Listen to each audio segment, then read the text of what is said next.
This content includes graphic imagery that may not be suitable for young audiences. Content includes gore, aggressive deaths, foul language, nudity, drugs, sexuality, etc.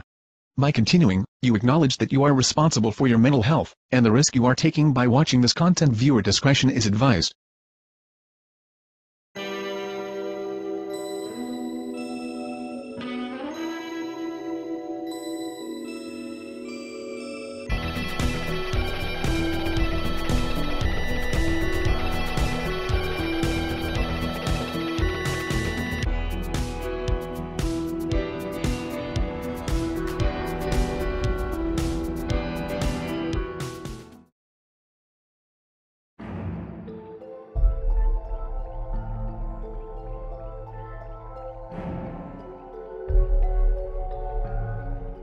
Well, hello and welcome to the Devil's Den series, or welcome back to it. In today's episode, we're going to talk about another game that was also created by Darkroom Games. Another game from this company. What is it? Another game about some poor woman trying to escape hell. Grave Prosperity. If you've been with this same guy who created House of Velez, check my review of both parts in the description. You should know that this game was his first, and to be honest, I've never played the last two versions. Now you should know that the original Grave Prosperity was called Grave Prosperity Carnage, which was created in what I'm guessing in 2012 or 2013. Now, I've only seen YouTube footage of it, and I must be honest when I say it doesn't even look that good at all. Jesus Christ, this looks worse than House of Velez. Reminds me of when I tried making my first project. Well, you gotta give him some credit, it was his first game. I remember watching a YouTube video on the Redux version, and a lot of people agreed it didn't look all that good.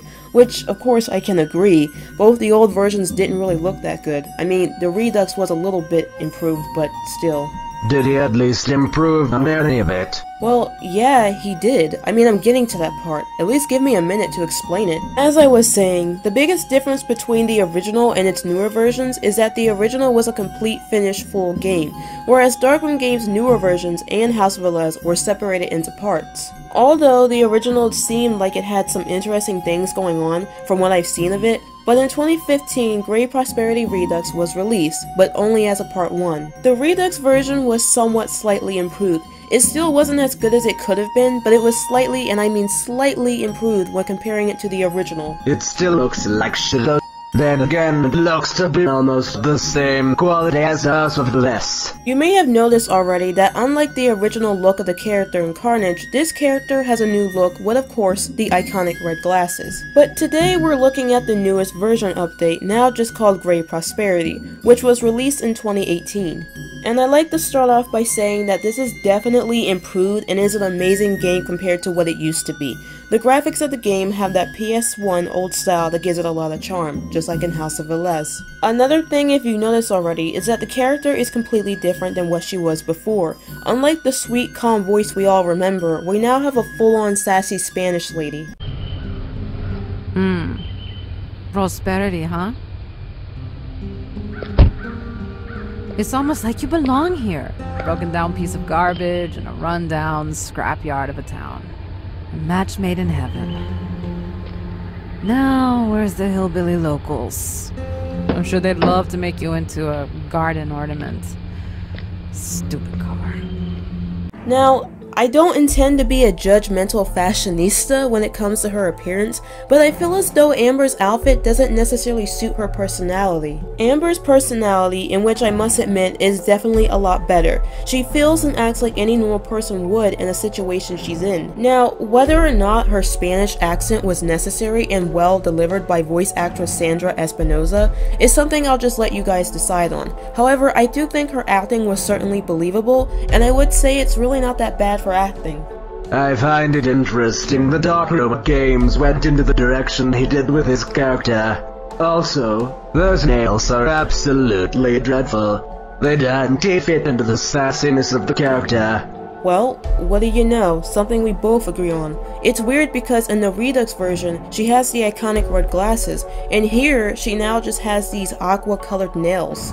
This is starting to remind me of God of War's bonus feature, where Kratos had the color blue at first. The creator said that it just wasn't fitting for his character, so they changed it to red. It's funny now because I'm having that same deja vu here. I feel like Amber's outfit should be more looser, or something with flair at least. You mean like your outfit?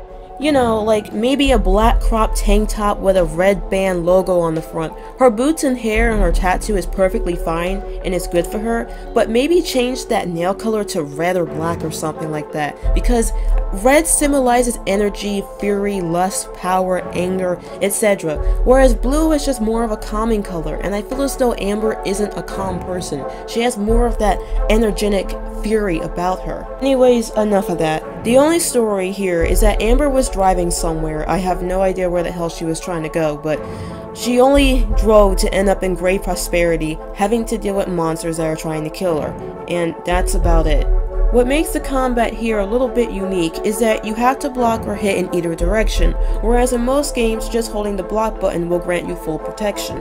However, in this game you have to block in where the enemy will hit you, making it more challenging, which I personally like. The only problem I guess I have is I kind of wish there was more combos or a grab option or something, but the biggest problem I had is Amber isn't as responsive as she needs to be with her blocks and dodges, especially the dodges. I feel like I can barely dodge an oncoming hit. Also, the pacing the enemies hit you is a little bit problematic because the damn thing teleports and hits you at fucking sonic speed. It's a little ridiculous, so I recommend playing on easy mode before you even try to advance anywhere above that. Also, instead of the L2 and R2 making us dodge in either left or right, maybe just being able to just press the L2 and using the analog stick to decide where we go, just like the block mechanic, but those are just nitpicking. Unfortunately, there seemed to be a technical difficulty where I was tapping my poor fingers to death at trying to bash the fucking door open. Now, I don't know if it was my MSI Stealth's fault, considering how well quality it is. I'm not sure how the creator coded this fucking thing, but it was so bad I had to download a software that automatically taps a specific key for me, since me beating my controller attack button and my laptop key attack button at the same time wasn't enough. What? You don't believe me? I certainly do not. Show me your evidence. Oh, screw you. I don't need to prove shit to you. But you need to prove it to your audience. And I am a part of it too. Yeah, well, maybe if you allowed me to continue speaking, then maybe perhaps I could continue explaining myself. This is literal footage of me using a software to help me get through the door. Again, this is probably due to my computer, but this is something that may be part of the creator's coding or something. I really don't know. I just know that this wasn't the first time something like this happened. As I stated before, I think the main protagonist has more character, and as you progress through the game, you meet another character whose name I forget at the moment. He's basically a mini-boss before the actual boss that comes straight after you defeat him. Gameplay-wise, I'm indifferent about this, because I don't really mind a mini-boss before an actual boss battle. It reminds me of Parasite Eve, where you had to fight that Triceratops before you actually fought the T-Rex.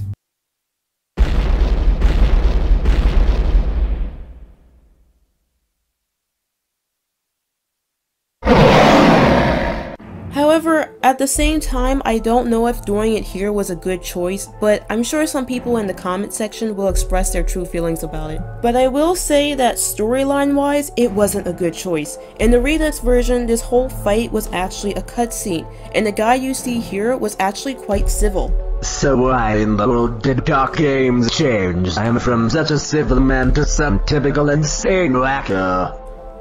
I don't know, Satan. Why don't you ask him yourself? I'm not the one with the answers here. Now listen, some people's opinion will differ on this subject, but personally, I prefer the more civilized version, and let me explain why real quick.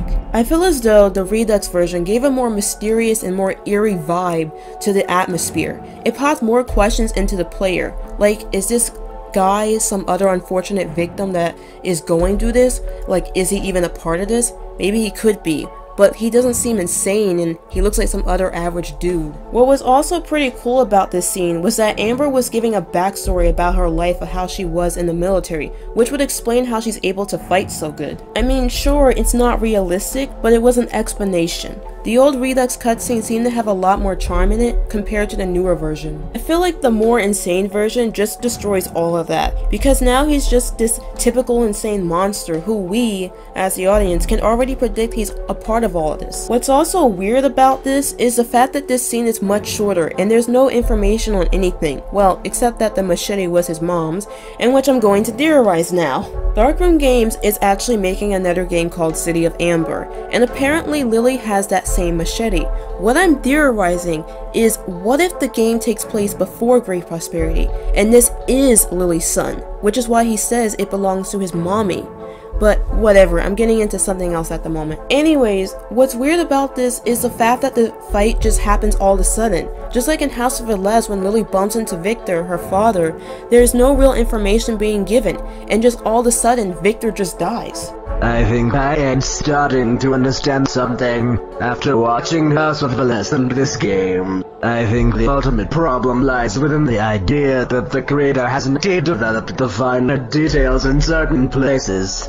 So, by consequence, certain areas begin to lack that feeling of completion and polish that all games need. Probably is why bits and pieces feel out of place. Might be the reason some things are not as good as they should be. I think the creator should not be afraid to add a little more food to the audience's plate. Are you done? Yes, I am done. Fighting this guy wasn't too bad, but there were some instances where he can really kick your ass in an unfair manner if you're really not careful. However, the next boss wasn't too bad either with the dragon damn thing, but I kind of found out that if I just stayed in the back and kept dodging the damn thing, I could just keep hitting it, so I was on easy mode with it, but it was pretty damn easy. However, I kind of like the Redux ending over the newer version, but again, that's just my subjective opinion. I like that feeling of surprise and suspense over the new ending scene of Amber just screaming out. Anyone else want to start something? That's what I thought. Overall, the experience was pretty entertaining. I give it a 7 out of 10. My biggest gripe with it is the fact that it's too short for a part 1. I also wish the combat had a bit more tweaks in certain areas, maybe a little bit more work on other areas such as the fairness of the enemies attacking you in certain places, but other than that, it was pretty okay. But the overall experience was really well done. Gory death scenes, old PS1 style graphics, awesome combat and gameplay, full-blown sassy Spanish lady, not a bad game at all. If it had a smidge more to it, I think it could compete with some higher up games. So I really did like this game. However, I can't help but feel like I like the style of House of Velez more for some reason. But whatever the case may be, if you're into combat games, I would give this a high recommendation to anyone. But before I end this entirely, I'd like to say one more statement. Now me personally, I am in the middle with these games. If you love them, that's absolutely great, and I think many people should. And if you find yourself not liking them, that's perfectly fine too. I think for myself I've come to realize while I really do love and respect the many aspects of these games, I also do feel that more could be offered with them. But again, that's just my personal feelings. But anyways, I think this concludes this whole review. And I encourage everyone to express their overall feelings towards both of these games, and really express what you really loved about Darkroom Games in the comment section. And give your all honest opinion here, there's no shame about it. So, with all that said, I'll see you guys later.